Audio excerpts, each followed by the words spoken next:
కార్యక్రమానికి మన ముఖ్య అతిథి గౌరవ కేటీఆర్ గారు మరికొద్ది నిమిషాల లోపల వేదిక మీదకి రాబోతున్నారు. ఇటు కార్యక్రమానికి మరొక అతిథిగా వచ్చేసినటువంటి గౌరవనీయులు పెద్దలు మాజీ మంత్రివర్యులు శ్రీమతి సబితా ఇంద్రారెడ్డి గారు, అదేవిధంగా గౌరవనీయులు పెద్దలు ఎమ్మెల్సీ అక్క వాణిదేవి గారు, అదేవిధంగా చేవెళ్ళ శాసనసభ్యులు అన్న యాదన్న గారు ఎడగుసుండే యాదన్న గారు, అదేవిధంగా పరిగి మాజీ శాసనసభ్యులు సోదరుడు మహేష్ రెడ్డి గారు, నాగేంద్ర గౌడ్ గారు, శ్రీశైల్ రెడ్డి గారు, రాజుగౌడ్ గారు, మధుకర్ గారు, వేణుగోపాల్ రెడ్డి గారు, గోపాల్ గారు, శేఖర్ రెడ్డి గారు, విజయ్ కుమార్ గారు, ఎంపీపీ గారు, జెడ్పీటీసీ గారు, రామరెడ్డి గారు,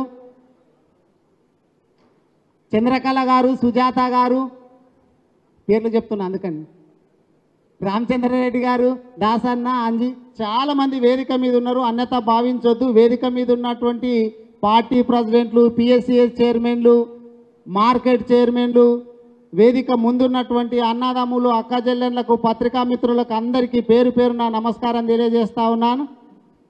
చాలామంది మాట్లాడేటటువంటి వాళ్ళు ఉన్నారు, కానీ దయచేసి కేటీఆర్ గారికి ఇక్కడ ఒక గంట సేపు ప్రోగ్రాం అటెండ్ చేసిన తర్వాత మళ్ళీ తెలంగాణ భవన్లో వేరే కార్యక్రమం ఉన్నది కాబట్టి దయచేసి అన్యత ఎవరు భావించొద్దని చెప్పి మీ అందరినీ కోరుకుంటున్నాను. ఎవరికి అవకాశం ఇచ్చిన దయచేసి సభకు నమస్కారం అని చెప్తే మనకు కొంచెం తగ్గుతుంది. సభకు నమస్కారం అనేటటువంటి మాట చెప్పి 2 నిమిషాల్లో ముగించాల్సిందిగా మనవి చేస్తూ రైతు బంధు జిల్లా మాజీ అధ్యక్షులు రామరెడ్డి గారు మాట్లాడాల్సిందిగా మనవి.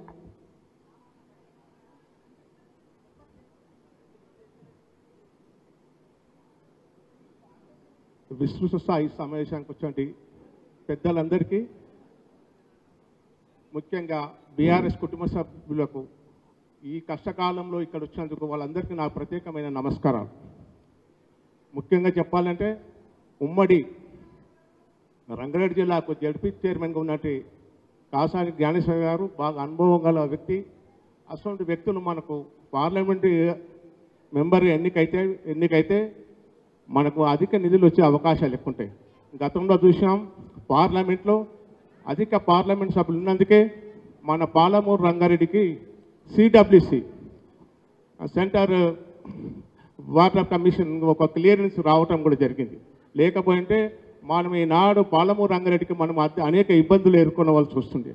గతంలో మనం చూసాం ఇదే బీజేపీ పరిపాలనలో పాలమూరు రంగారెడ్డికి ప్రత్యేక హోదా ఇవ్వకుండా ఈనాడు బీజేపీ వాళ్ళు కూడా మన దగ్గరికి ఓట్లు అడగడానికి వస్తున్నారు.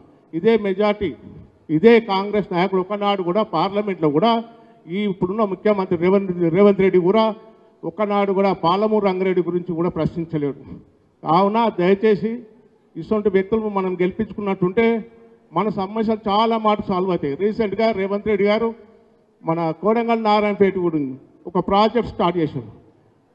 మన వికారాబాద్ జిల్లా వాసే, కానీ పక్కన పాలమూరు రంగారెడ్డి వికారాబాద్ గురించి కానీ, తానూరు గురించి కానీ, పరి గురించి కానీ, చేవల గురించి కానీ కనీసం కూడా పట్టించకపోవడం చాలా బాధాకరం. ఎందుకంటే 90% ప్రాజెక్ట్ కంప్లీట్ అయింది. ఓన్లీ 10% ఫండ్స్ అయితే కంప్లీట్ అయితే పాలమూరు రంగారెడ్డి. ఆ 10%లో ఒక ఫండ్స్ ఇస్తే మన కనీసం మన వికారాబాదు 1,00,000 ఎకరాలు, తాండూరు 1,00,000 ఎకరాలు, మన చేవల కూడా 50-60 వేల ఎకరాల, పరి కూడా 1,00,000 ఎకరాల వరకు సాగునీటి అంతే ఎంతోమంది రైతులు బాగుపడి ఉన్నవాళ్ళు. గతంలో చూసాం దేశంలో మొట్టమొదటిగా రైతుల గురించి కొట్లాడినోడు మాజీ ప్రధానమంత్రి చరణ్ సింగ్ గారే ఉండే. ఆ తర్వాత రైతుల సమస్య గురించి కొట్లాడినవాడు ఏకైక ముఖ్యమంత్రి అంటే మన కేసీఆర్ గారే. అటువంటి వ్యక్తి, ఆయన మీద అనేక అవాకులు చవాకులు రేవంత్ రెడ్డి గారు మాట్లాడుతున్నారు. ముఖ్యంగా మొన్న రీసెంట్ మీటింగ్లో నేను గుజరాత్ మోడల్ అంటాను. గుజరాత్ మోడల్లో ఏమున్నదయ్యా? గుజరాత్ సాగునీరు లేదు, రైతు బంధు లేదు, రైతు బీమా లేదు, ఏమీ లేదు.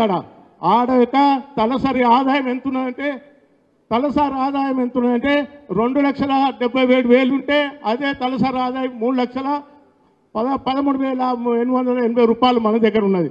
అంటే మనం అన్ని రంగాల్లో ముందుంటే కూడా ఈనాడు ముఖ్యమంత్రి కూడా గమనించలేకపోతాం. ఈ మధ్యాహ్నం అనంతం మనం చూస్తున్నాం ఒకటి, ఈ మధ్యాహ్నం అనంతం కొంతమంది లీడర్లు అవకాశవాదులు పార్టీ విడిచి ఇతర పార్టీలకు పోయారు. నేను అంటున్నా వాళ్ళు పోయినా చాలా బాధగా మన అందరికి ఉన్నా కూడా మానవతం లేని పని చేసిన వాళ్ళు.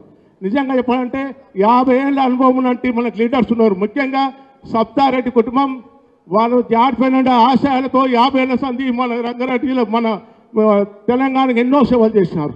అంతేకాక మహేశ్వర రెడ్డి వాళ్ళ కుటుంబం, హరీశ్వర్ రెడ్డి గారు కూడా 40 ఏళ్ళ సంధి ఎంతో సేవ చేస్తున్నారు. ఇంతమంది మన సీనియర్ నాయకులు ఉన్నారు కాబట్టి, అనుభవం ఉన్న నాయకులు నెట్టు ఆనంద్ గారు, మన ముఖ్యమైన మన అనుభవం ఉన్న నాయకులు యాదవ్ గారు ఉన్నారు కాబట్టి, మన పార్టీ పటిష్టంగా ఉన్నది కాబట్టి మనం అందరం కష్టపడి మన జ్ఞానేశ్వర్ గారిని గెలిపించుకోవాలని కోరుకుంటూ సెలవు తీసుకుంటాం. రామరెడ్డి గారికి ధన్యవాదాలు తెలియజేస్తూ